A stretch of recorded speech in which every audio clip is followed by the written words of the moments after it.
When a candidate says, let's cut the military budget in half, he doesn't have to worry about the constituents, the Congress people, the reality that you have to face when you say it. Is that frustrating? Well, it's a little frustrating, but I have a responsibility for something that I think is the fundamental responsibility of a president, and that is the national security of this country. Jimmy, I did a good job with Bush. Exclusive live interview with President Bush. Jim Parisi has been following the Bush Quail campaign, and he is with the president. Joining us now live in Manchester. Jim? Tom and Kathy, I'm with President George Bush, who as of today is officially candidate George Bush as well. I'm sitting here, Sam, with Jim. Tough questions, but good interview. 4 years ago, someone described a campaign rally as half a dozen people standing around a television set. In New Hampshire, this year, as everywhere, television is every bit as vital as the rally. ABC's Jim Wooten is there.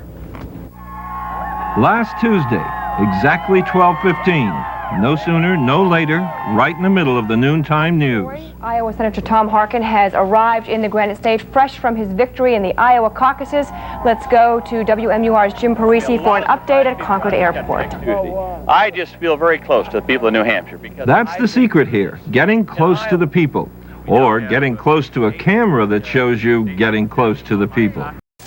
Governor, is the economy overshadowing all the issues now? I think it is. Is that all the people, when you greet people, is that what they want to hear about? That's what they want to talk about. Economic issues. But in perhaps one of the strangest moments to date in this campaign, Clinton then strode to the microphone to make a statement not about the economy, but about controversies most thought were finally in the past. I said, call the guy at the ROTC department at the university, and he'll tell you that I was a troubled young man, probably from his point of view, who opposed the Vietnam War, but I did not do anything wrong. And at times, Clinton even sounded like a man ready to throw in the towel. I have to admit, I have loved this. But why would Governor Clinton bring up all the old stories once again right after he just tried to put them in the past? Senator Kerry offered this explanation. I think one of the worst attributes of politicians is when they begin to feel sorry for themselves and indulge themselves. I sometimes do it myself. But I'm in this campaign because I'm terrified and worried about America. I'm offering myself in service to the country, not the other way around. Meanwhile, Paul Tsongas seemed to enjoy his newfound frontrunner status, constantly fielding questions about his success in the polls. There are 9 months between now and November, and if you allow yourself to be on an emotional roller coaster, you're not going to survive. Senator, is it easier or tougher to get your message out when you have this kind of a situation? Well, I found that I was much more articulate when there was nobody I was talking to. And, But now when the candidate talks, everyone is listening. Jim Parisi, WMUR's News 9. The news, a third day of deliberations has passed with no verdict in the Jason Carroll murder trial. A 6-man and 6-woman jury are trying to decide if the 22-year-old Carroll is guilty of killing Sharon Johnson of Bow.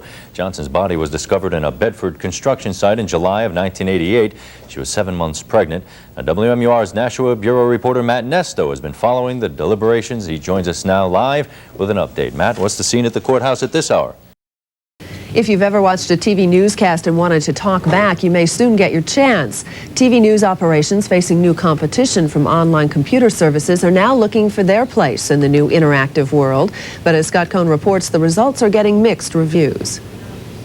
Now, this is News 28 at 5, Interactive. In South Bend, Indiana, news you can choose. Here are your first interactive choices. WSJV-TV bills this as the first interactive newscast. Every night, viewers get a choice of what stories will air on the 5 o'clock news. Choose this story and we'll tell you why the next time. They're invited to vote by 800 number.